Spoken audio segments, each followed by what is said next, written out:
Buongiorno e bentrovati.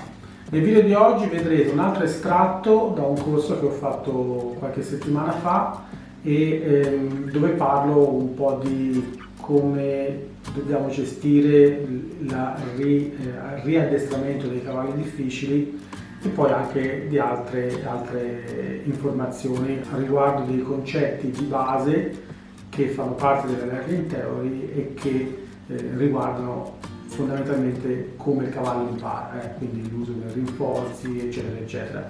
Ritengo che siano concetti abbastanza interessanti.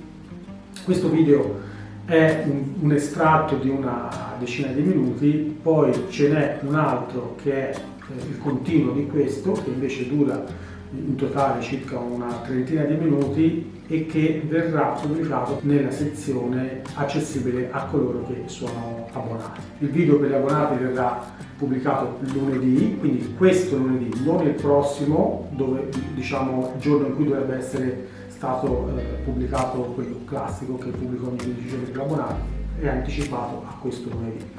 Quindi oggi, te che vedi questo video, sai che domani l'altro, quindi il lunedì, sarà pubblicato la versione integrale. Ti ricordo che se non l'hai ancora fatto puoi iscriverti a questo canale e se sei nuovo sappi che ci sono già più di 300 video su questo canale e io tutte le settimane esco con un nuovo video, sono video didattici, poi all'interno del canale c'è una sezione relativa agli abbonati che invece accedono a video più specifici di lezioni un pochino più avanzate, sempre su equitazione naturale, in particolar modo sul programma Parelli, che è quello che io insegno. Se non l'hai ancora fatto iscriviti perché YouTube mi riporta che solo il 30% di coloro che visualizzano i miei video sono iscritti al canale, quindi il 70% di coloro che li vedono non sono iscritti al canale.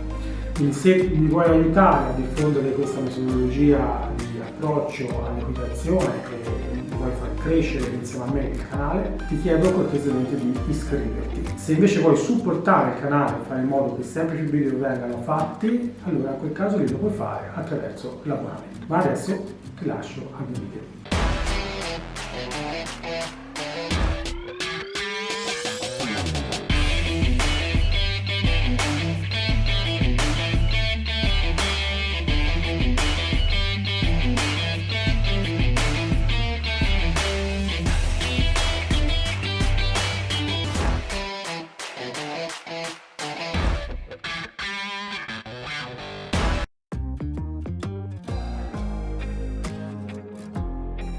Innesca una routine, no? Quindi io ho un portone d'ingresso, ok? E dietro ho una strada. E fino ad ora questa strada era la strada tradizionale, per cui, che ne so, appoggio tutte e due le gambe e il cavallo si impegna. Tanto per fare un esempio banale, no? Allora, cosa succede? La porta d'ingresso sono le gambe, che gli ricordano la speronata che gli ha dato il troso. La routine, quindi la strada, è l'impennata, che lo porta a una destinazione, no? A una destinazione che per lui in qualche maniera rappresenta un traguardo positivo. E potrebbe essere il fatto che con la gambe il cavallo si impenna e quello sopra fa oddio e stacca le gambe. Quindi questi si chiamano trigger, routine e ricompensa. Proprio, ho trovato un bellissimo libro che si intitola La dittatura delle abitudini, che proprio parla di questa roba qua, tutte le esperienze che hanno fatto anche sulle scimmie, l'essere umano, eccetera. Praticamente che succede? Che io per andare a togliere questo problema, o almeno ridurlo, depotenziarlo, devo, diciamo ci sono vari mezzi, però per farvi capire vi dico la cosa più semplice. Deve creare una porta identica a questa, ok? Proprio uguale, ma di qua devo creare un altro corridoio, un'altra strada e qua giù in fondo ci sarà sempre una ricompensa, perché se no non funziona. Cosa succede? Che più io lo faccio transitare da questa strada, a mano questa strada diventa sempre più grande, questa diventa un'autostrada, ok? E questa diventa sempre più piccola, fino a che fate conto una strada abbandonata, dopo un po' cominciate a vedere che c'è anche le crepe, no? Nell'asfalto, comincia a ricrescerci l'erba e poi dopo un po' è una strada sterrata anche quella. Questa è più grande, quindi è vero che la porta è uguale, ma una volta che avete aperto la porta è più facile che il cavallo prenda questa porta. Ma per farlo devo farlo veramente tante volte, devo farlo 1000 volte questo percorso, perché se no, se sono uguali ho il 50% di probabilità che funzioni. Per cui se io voglio il 100% che funzioni o il 99% che funzioni, questa deve essere normalmente più grande di questa. Quindi questa è per questo che si dice ci vuole 9 volte il tempo che ci è voluto, perché veramente bisogna che ogni singolo pezzettino su questi cavalli così spesso e volentieri veramente devi lavorare come uno psicologo, cioè entri dentro e rimuovi un pezzetto alla volta ogni singolo atteggiamento sbagliato, un problema che mi dà molto quando serio, perché il domatore aveva molta idea che il cavallo quando veniva sellato doveva prima essere tirato subito e andava per terra perché non aveva l'aria, e poi non doveva essere finito sotto panza e aveva fiacche che andavano il sangue. Adesso appena gli tocco sotto panza e non riesco. E non riesco a toccare sotto panza, quindi devo essere legato da una parte, se devo legarlo, andare in giro, a camminare di qua, di là, con lui che fa un atto, praticamente un modo di bloccarlo. Vedi che casino che succede? Dare mano alla persona.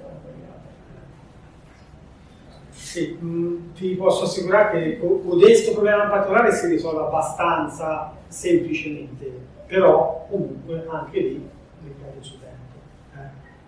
Però è diciamo tra i problemi più semplici. Quelli più complicati sono quelli che non tu riesci a ricreare facilmente. Cioè quella è una cosa che riesci a ricreare facilmente. La quindi, situazione, esatto, creare la situazione simile per poi intervenire. Esatto.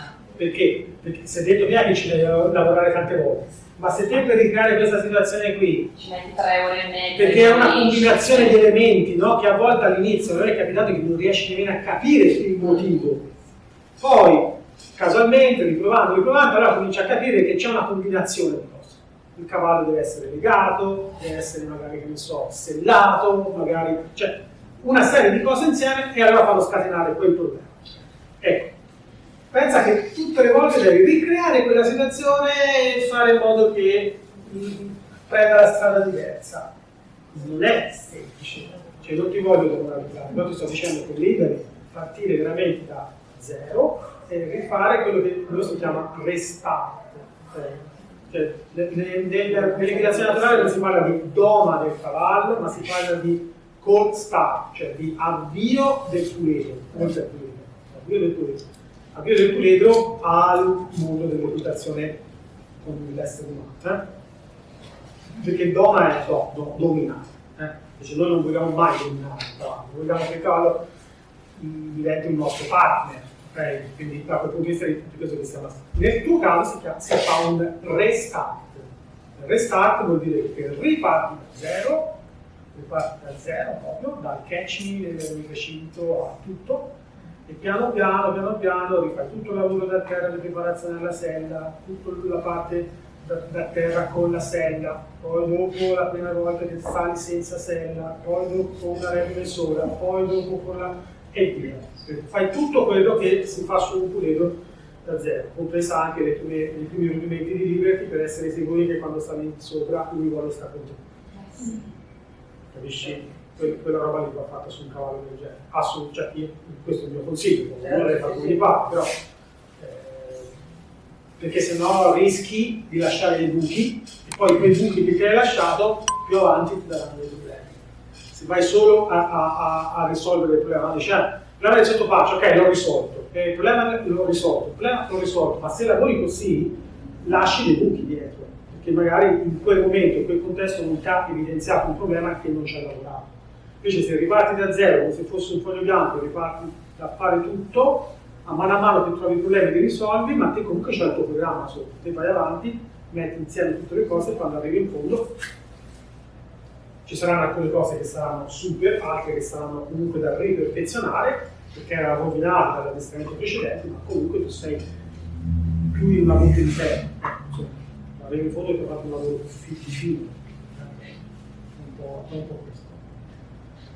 Avete capito un po' come funziona, no? Chiaro che se io qua dietro non c'è niente e sono io il primo a creare la strada, è tutto più semplice. Per questo che è molto meglio partire con un muletto piuttosto che con un cavallo che, almeno abbiamo un cavallo che è stato addestrato bene, nel senso, anche nelle equitazioni tradizionali ci sono fiori di persone che sono super bravi, che in maniera naturale loro in maniera naturale fanno le cose giuste. Magari le fanno per istinto, magari le fanno perché se le sentono nelle corde, perché sono così loro come persone. Io conosco gente che è veramente molto brava nei cavalli e non ha mai fatto un corso di etologia, di nessuna, non ha mai letto un libro, però sono dei fenomeni lo stesso, tanto di tappeto. Se uno riesce a nascere a quella maniera, e quindi ecco, diciamo, non è dice, a questo cavallo viene attenzionale, allora no, assolutamente no, cioè sono cavalli che sono super bravissimi, però altri invece no, magari ti viene da esperienza differente. Wish I could say I was finally over you, but that's not the truth. Everyone always keep falling in love again. The fuck's wrong with them? I don't understand. Maybe it will pass by, someone save me for a